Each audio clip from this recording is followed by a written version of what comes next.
Julie, এই Julie, আরে জামাই বলে বিদেশ থেকে বাড়িতে এলো, এখন তোর কোনো খোঁজ খবর নাই। জুলি, আরে আসসালামু আলাইকুম আব্বা, কেমন আছেন আপনি? ওয়ালাইকুম আসসালাম। জামাই বাবাজি বিদেশ থেকে আইসা ঘরে পলাই লইছো কে? আমার কথা কি ভুলে গেছো? কি যে কোন আব্বা, আপনার কথা কি ভোলা যায়? আসলে বিদেশ থেকে আসার পর একটু ঝামেলার মধ্যে ছিলাম।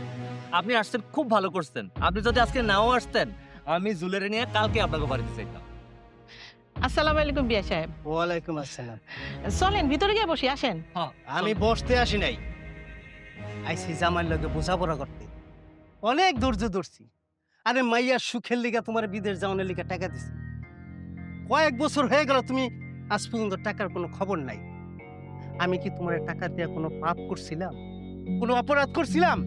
আব্বা, আপনি আমার ভুল বুঝতেছেন। আমি বিদেশে থাকতে প্রতি মাসে আব্বার কাছে টাকা পাঠাইছি, আর সেই টাকা থেকে কিছু কিছু করে টাকা দিয়া আপনার টাকাটা পরিশোধ করতে কইছিলাম। কিন্তু আব্বার যখনই আমি আপনার টাকা দিতে কইতাম, আব্বা আমার কোনো না কোনো একটা ঝামেলার কথা কইতো কি সামনের মাসে আপনারা টাকা দিব। আর আমি বিদেশে যে টাকা পয়সা কামাইতাম, কোনো টাকা পয়সা তো আমার কাছে রাখি নাই, শুধু আমার খাওয়া আর পরের খরচটা রাখতাম। আচ্ছা ঠিক আছে, একটা শব্দ করে কথা বলতে, তুমি এই একটা বছর কারোর সাথে কোনো যোগাযোগ রাখো নাই কেন? আব্বা, আমার আকামার মেয়াদ শেষ হয়ে গেছিল। আকামার মেয়াদ শেষ হওয়াতে আমি ওই দেশে অবৈধ হইয়া পড়ি। অবৈধ হইয়া গেছি দেখে ওই দেশের পুলিশ আমার অ্যারেস্ট করে। আর যে এক বছর আমি আপনাদের সাথে যোগাযোগ করি নাই, ওই পুরা সময়টা জেলের মধ্যে আছি। আমি অত কথা শুনতে চাই না। তুমি দেশে আইছো, আমার টাকা কবে দিবা এটা বল। এসব আপনি কি কইতেছেন আব্বা? এখন তো আমার হাতে কোনো টাকা পয়সা নাই, আমি আপনার টাকা দিম কই থেকে? আমি প্রথম ভুল করছি তোমার সাথে আমার মাইয়া বিয়া দিয়া। দ্বিতীয় ভুল করছি তোমার বিদেশে যাওয়ার টাকা দিয়া। আরে এই একটা বছর আমার মাইয়া কি কষ্ট করতেছে তোমার সংসারে, আর এখন তুমি আইছো খালি হাতে। আরে আমার মাইয়া তো না খেয়ে দিন কাটাইবো। আমি আমার মাইয়ারে এই সংসারে কষ্ট করতে দিব না। আই যা জুলি, ব্যাগ লই আয়, আমার সাথে যাবি। আব্বা, এসব আপনি কি কইতেছেন? মানতাছি আমি, আমার ভুল হয়েছে, তাই বলে আপনি আমার সংসার থেকে আমার বরে নিয়ে যাইবেন? ঠিকই আছে, তোর মতো আকাইমার কাছে মানুষের মায়ের রেখে লাভ কি?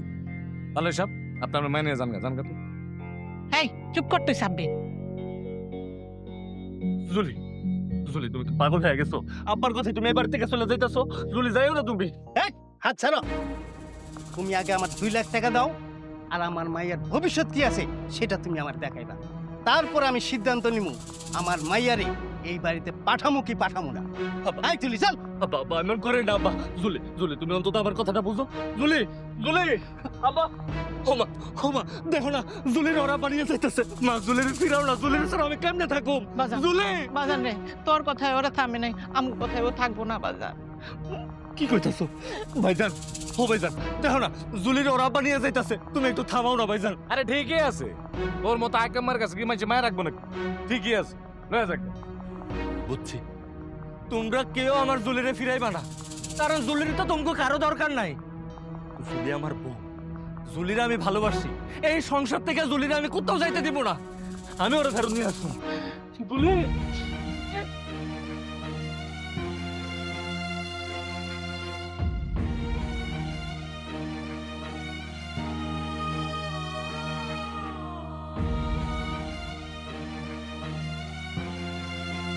জুলি, জুলি, জুলি, জুলি, আল্লাহ দোহাই লাগে তুমি আমার ছেড়ে যাইও না। জুলি, তুমি তো আমার অবস্থা সবই জানো। তুমি যদি এখন আমার রাইখে চলে যাও তাহলে আমার কি হবে? আমি তো পাগল হয়ে যাবো। জুলি, এই জামাই, তুমি বাড়িতে যাও। আমি না কইছি আমার মাইয়া তোমার বাড়িতে থাকবো না?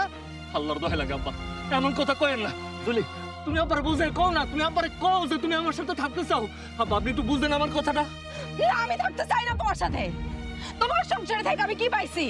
দুঃখ কষ্ট ছাড়া আমি কিচ্ছু পাই না তোমার সংসারে থেকে। না পারছো সোনা গয়না দিতে, না পারছো সুখে শান্তিতে রাখতে, কিছুই তো পারো নাই। তোমার সংসারে থেকে কি আমি আমার জীবনটা নষ্ট করুম? না, আমি আমার বাপের বাড়ি চলে আসুন। আমি সেইখানে যাই অনেক ভালো থাকতে পারো। শুনো, জোর কইরা কাউরে বাইন্ধা রাখা যায় না, আর জোর করবো না। জুলি, চলো আব্বা।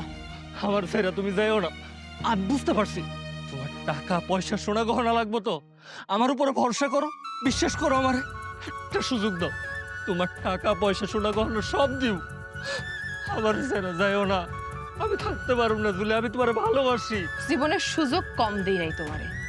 আর না, যেদিন সোনা গয়না বানায় আমার বাপের বাড়িতে আমার চোখের সামনে ধরবা যায়, সেদিন তুমি আমার সামনে চেহারা দেখাইবা, বুঝছো? চলো। জুলি জুলি জুলি যাইও না। ছাড়ো।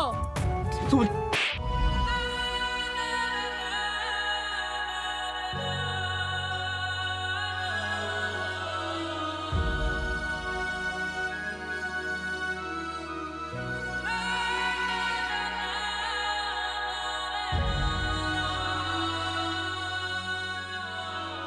বুঝলাম না, ভাত দিলা তরকারি দাও। দিতাছি। পোলাটা আসার পর থেকে মুখে কিছু দেয় নাই। টুম্পা যা, তোর ছোট ভাইরে ডেকে নিয়ে আয়। আমি যাইতে পারুম না। যার পেটে ক্ষুধা আছে সে নিজের থেকে আইয়া খাইবো। আমার অনেক ক্ষুধা লাগছে, তাড়াতাড়ি তরকারি দাও তো। অনেক বেয়াদব হয়ে গেছ, মুখে মুখে কথা কস না। ঠিক আছে, তোর যেমন লাগবো না। সাব্বির তুই যা তো। মা আমি বুঝলাম না, তারে খাওয়ানোর লেগে ডাকতে হবে কি লেগে? হ্যাঁ, এত রাত হয়েছে, তার কি খিদা লাগে না? তার কি খাওয়ানো লাগবো না? চাইতে পারে না?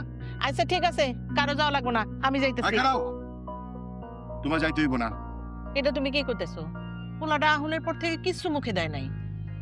ওর খাওয়ার দরকার নাই, কামাই করে যেদিন আনবো সেদিন খাইতে পারবো। বেশি পাকনামি করে না, বুঝছো? বেশি মহব্বত দেখাইলে তোমার খাউন কিন্তু এই বাড়িতে বন্ধ হয়ে যাইবো। এত নিষ্ঠুর হইও না। পোলাটা বিদেশ থেকে কষ্ট পাইয়া আইছে, তোমরা সবাই মিলে যদি ওর সাথে খারাপ ব্যবহার করো তাহলে তোমার পোলাটা বুক ফাইটটা মরে যাবে গা। চুপ করো, এত বেশি বুঝো কেন? এই বাড়ির পাতিলের ভাত ওর জন্য বন্ধ, বুঝছো?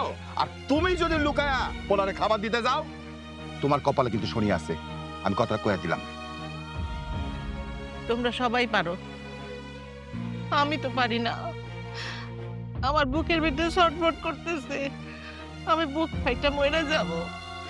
সন্তান হাজার দোষ করলেও মা তো পোলাপান ফালাই দিতে পারে না। কান্না বন্ধ করবা, তরকারি দিবা, না কিন্তু উঠে চলে যাবো। কোনটা?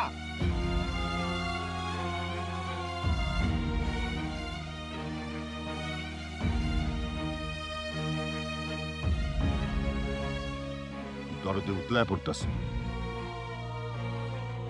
মাসের কাছে যে আমি ছোট হইতাছি, এটা তোমার পোলারে বুঝায় কও। আমারও টাকা শোধ করে দিতে পারবো নাই।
তোর বাপ কইলু আর অমনি ঢ্যাং ঢ্যাং করে চলে এলি।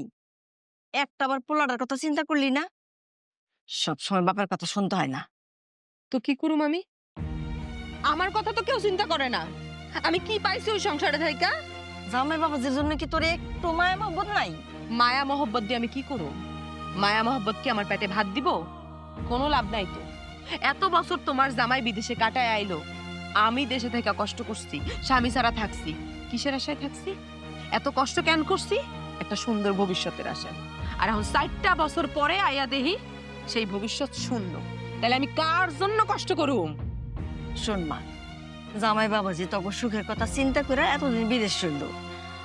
এতদিন বিদেশ থেকে যা টাকা পয়সা পাঠাইলো, তোর শ্বশুর আউরা কাউরা করে সব টাকা নষ্ট করলো। সে তো বিশ্বাস করে টাকা পয়সা পাঠাইছিল, এটা জামাইয়ের কি দোষ ক? তার দোষ তো তুমি দেখতে পাইবা না। কেমনে দেখবা? সে বাপের নামে অ্যাকাউন্ট করে টাকা পাঠায়, বউর নামে অ্যাকাউন্ট না কইরা। এটা তো দরকার ছিল তার জন্য। এই যে শিক্ষাটা হয়েছে না, এটা খুবই জরুরি ছিল। আমি তার অনেক বুঝাইছি যে আমাকে একটা ভবিষ্যৎ আছে, নিজের নামে একটা অ্যাকাউন্ট করো, সব টাকা বাপের অ্যাকাউন্টে দিও না, একটু আলাদা করে টাকা রাখো। সে শোনে নাই। শিক্ষা অনেক দরকার ছিল।